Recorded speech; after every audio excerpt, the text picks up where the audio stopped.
En todos estos días la iglesia verdadera ha estado de fiesta. El día 24 en la noche, la Nochebuena, 25 la Navidad. Ayer, día 26, la fiesta de San Esteban, o el protomártir. Hoy la fiesta de San Juan Evangelista, San Juan el Apóstol. Y mañana la fiesta de los santos inocentes. La iglesia que recién nace en la persona de Cristo sabe que está ligada al sacrificio, al martirio, si fuera necesario. Y para ello sabe que le hace falta una autoridad y una obediencia, que es la figura de Juan el Evangelista. Y una autoridad y una obediencia desde el amor. Pero también una entrega generosa, un abandonarse, un creerle al Señor, una inocencia tan grande que lo que Dios dice es eso. Palabra de Dios, y el católico fiel responde: te alabamos, Señor, y cumple con lo que esa palabra pide. Fíjate qué hermosa la imagen que se nos presenta hoy. Es Juan el Evangelista, es Juan el discípulo amado, el apóstol. Es el más joven de todos los apóstoles. Y tal parece que el único que murió de vejez. En adición a eso, era discípulo de Juan con Andrés, antes de Jesús. Y pasa de ser discípulo de Juan a ser discípulo de Jesús porque Juan el Bautista los conduce a eso. He ahí al Cordero de Dios, síganle. Y efectivamente fueron los dos primeros, podríamos decir Andrés y Juan, que pasaron al bando de Jesús. Estuvo acompañando a Jesús desde el inicio, pues 3 años básicamente completos, oyendo de Jesús toda clase de acertijos espirituales. Pero sobre todo tuvo privilegios de que Jesús lo defendiera en directo.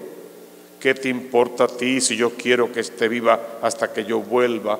Por ejemplo, le demostró su amor constante y de privilegio. Lo sentaba a la mesa cerca de él en las cenas, sobre todo en la última cena, y le permitió que se recostara a su pecho para que escuchara el palpitar de su corazón. O porque era el más joven, o por lo que fuera, le tenía ese amor de privilegio, que solo respondía al amor que a su vez Juan le tributaba a él. Juan era el hijo del Zebedeo y de Salomé, era hermano de Felipe, y Juan, del hermano de Santiago. Y Juan también tenía una prerrogativa, que siempre estuvo en los momentos más importantes, como la transfiguración y otros lugares como eso, el huerto del Getsemaní. Allí estaba Juan también.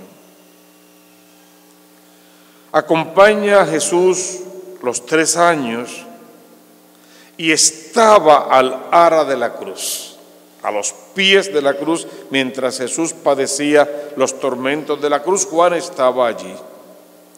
Y de Jesús recibió a María como madre, y desde aquel momento el discípulo se la llevó a casa. Muchas otras cosas podemos decir de Juan, si estuvo esos 3 años con Jesús. Mientras María vivió, estuvo con María, así que estuvo siempre en la mejor de las mejores compañías. Pero vamos a ver la liturgia de la palabra de hoy, lo que de verdad la iglesia quiere que tú y yo veamos hoy. La primera lectura tomada de la primera carta del apóstol San Juan, son 3 cartas, esta es la primera, son breves, capítulo 1, versos 1 al 4. Queridos hermanos, lo que existía desde el principio, para que quede claro que va a hablar de Dios, sí es Jesús, pero es Dios. Lo que nosotros hemos oído, entiéndase con nuestros propios oídos, para que no quede duda. Lo que hemos visto con nuestros propios ojos. Lo que contemplamos y palparon nuestras manos. Como para dejar claro, no es a nivel de sentimientos, es una experiencia total de amor total. Es un privilegio haber estado allí. Y me gusta que diga, lo palparon nuestras manos, o sea, lo tocaron. A mí me gusta pensar que muchas veces cuando hablaban después de la resurrección, Juan tuvo el privilegio de tomar a Jesús de la mano y palpar sus llagas. No para creer, él creía, sino para acercarse más y más cada vez al autor de la vida. Todo lo que pasó acerca del verbo de la vida, porque al final Juan atestigua que la vida se hizo visible, que realmente Dios se manifestó a través de la persona de Jesús, se reveló, se dejó conocer, nos dejó ver su rostro. Nosotros hemos visto esa vida visible y hoy damos testimonio y anunciamos la vida eterna que estaba junto al Padre y se manifestó. Es una poesía, es una obra de arte, todo lo que Juan tiene que decirnos esta mañana. Eso, lo que nosotros hemos visto y les hemos anunciado, eso les obliga, no lo dice ahí, lo pienso yo y lo piensa la iglesia. Eso les obliga a mantenerse en comunión si es que se quieren salvar, porque si se quieren condenar con dar media vuelta e irse es suficiente.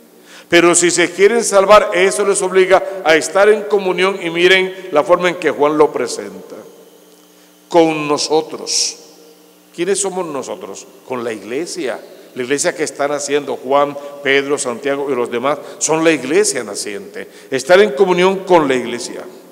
Y estar en comunión con la iglesia significa estarlo con el Padre Dios, con su Hijo Jesucristo, en la acción del Espíritu. Y esto debe estar claro en su mente, porque el fin último es que ustedes participen del gozo completo de la iglesia. Y el gozo completo de la iglesia es ser felices en este mundo y también heredar la vida eterna. Y cantaba el salmista, alégrense justos con el Señor.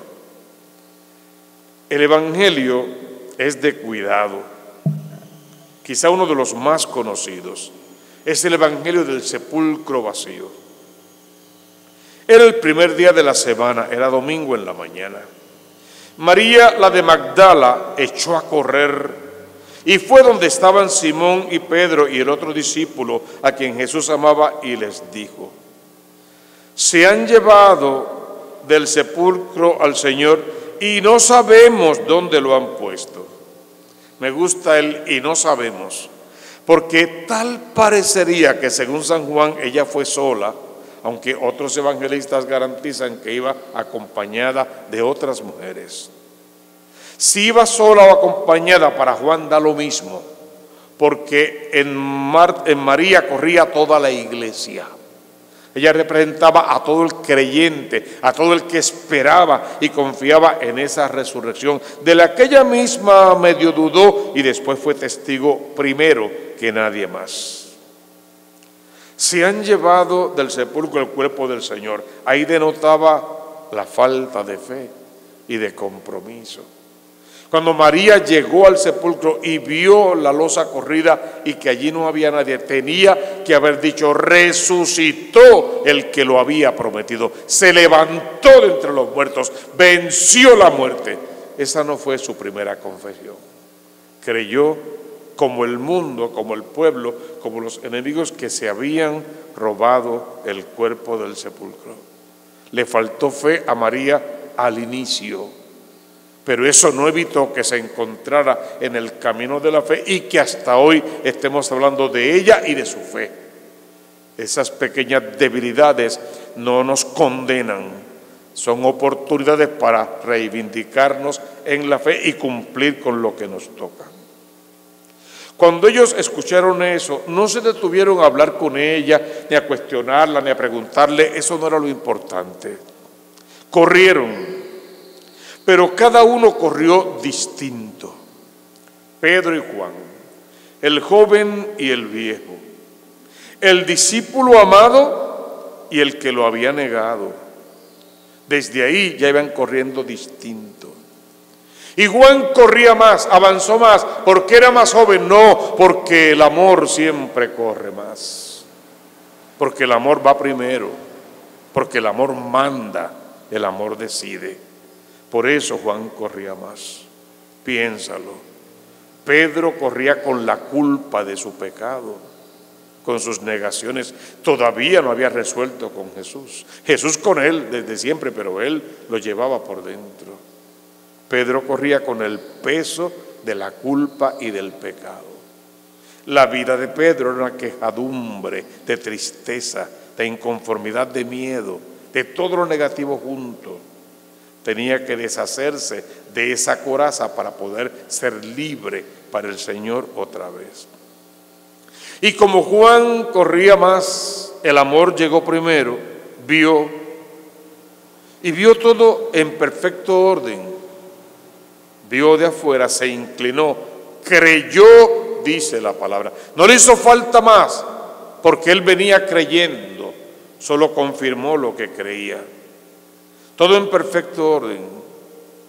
Como si aquel cuerpo no se hubiese levantado para desenrollarse, quitarse todo lo que tiene encima y tirarlo allí. Como si hubiese traspasado todas aquellas vestimentas y aquello que lo envolvía y lo dejó en su lugar perfecto, como si se desinflara, porque la vida había salido aún de la mortaja. Pero no entró. Y es la grandeza de Juan. No entró. Porque Juan sabía que detrás de él corría la autoridad. Lo que Jesús había querido que fuese el orden y la disciplina. Si Jesús hubiese querido que el discípulo amado mandara en la iglesia, a él lo hubiese nombrado primer papa. Pero no lo hizo. Ni Andrés, que fue su primer discípulo, nombró a Pedro, al cabeciduro, si quieres al que lo negó, si quieres a Pedro, al hombre débil que encuentra su fortaleza en Dios. A ese fue que nombró. Cuando Pedro llega, entró y creyó, porque hasta ahora a Pedro sí se le hacía muy duro creer. Entró y creyó. Esas imágenes de estos dos que corrían juntos pero por separado, te obliga y me obliga en esta mañana a reflexionar sobre nuestra vida. Pregunta lógica: ¿yo estoy corriendo? Si la respuesta es sí, ¿hacia dónde corro yo? ¿Hacia Cristo o de espaldas a Cristo? ¿Hacia la cruz o a la negación de la cruz y del sacrificio? ¿Hacia el amor o hacia el amor por mí primero, por mí mismo? ¿Hacia la reconciliación de la familia o soy yo el que crea la división en casa? Estoy corriendo. ¿Hacia dónde corro yo? ¿Me impulsa a mí el amor o me detiene la culpa, la conciencia intranquila, el pecado que me devasta? Y cuando al fin llego, ¿entro o no entro? ¿Y por qué razón entro o no entro? La de Juan era válida. Si mi razón para no entrar del todo es no comprometerme, tengo un problema serio, porque quiero un evangelio acomodaticio, permisivo, fácil, a mi favor, de los que se podría comprar en una tienda por departamentos. Y si no sirve, lo devuelvo.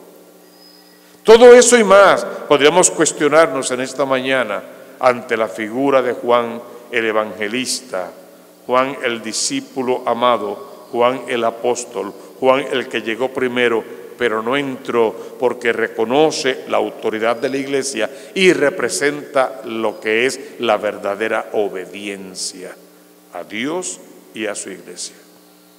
En esta mañana la figura de Juan tiene que llenar nuestra vida completamente para que nosotros pasemos no 3 años, todos los años que nos quedan en la presencia del amor de Dios, y nos hagamos acompañar de María Santísima y nos llevemos a María Santísima a casa con nosotros como Él se la llevó y de seguro cuidó de ella a la perfección, aunque yo creo que fue ella quien lo cuidó a Él. La grandeza del amor tiene que dar frutos buenos, Pídeselo a Dios en esta mañana, que tu amor dé buenos frutos y que los frutos los recojan aquellos a los que amas más, pero sobre todo el transeúnte de la calle, a quien ni siquiera conoces, pero que de quien también eres responsable. Que así nos ayude Dios.